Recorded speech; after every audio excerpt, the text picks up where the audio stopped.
ভারতে বাংলাদেশের নিরাপত্তা নিয়ে আইসিসির অবস্থানেই বড় প্রশ্ন তুলে দিল বাংলাদেশ অন্তর্বর্তী সরকারের ক্রীড়া উপদেষ্টা ডক্টর আসিফ নজরুল জানিয়েছেন, আইসিসির সিকিউরিটি টিম ইমেইলে উল্লেখ করেছে বাংলাদেশ দলে মোস্তাফিজুর রহমান থাকলে এবং দর্শকরা বাংলাদেশের জার্সি পরলে ভারতের নিরাপত্তাজনিত সমস্যা হতে পারে। এ বার্তা স্পষ্ট করে দিচ্ছে ভারতে বাংলাদেশ দল কতটা নিরাপত্তা পাবে তা নিয়ে আইসিসি নিজেই নিশ্চিত নয়। আর এখানেই কঠোর অবস্থান নিয়েছে বিসিবি। ডক্টর আসিফ নজরুল স্পষ্ট ভাষায় জানিয়ে দিয়েছেন, নিরাপত্তার প্রশ্নে কোনো আপোষ করবে না বাংলাদেশ। প্রয়োজনে বিশ্বকাপে অংশগ্রহণ না করলেও ভারতে দল পাঠানো হবে না। বিসিবির মতে যখন একজন ক্রিকেটারকে নিরাপত্তা দিতে পারে না ভারত, তখন পুরো বাংলাদেশ দলকে নিরাপত্তা দেওয়ার নিশ্চয়তা কোথায়?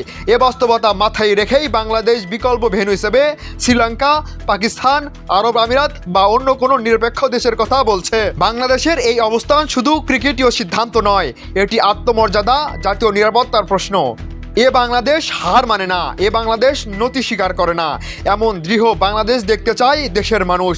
আন্তর্জাতিক ক্রিকেটে অংশগ্রহণের চেয়ে দেশের খেলোয়াড়দের নিরাপত্তা যে বড়, সে বার্তা স্পষ্ট করে দিল বিসিবি।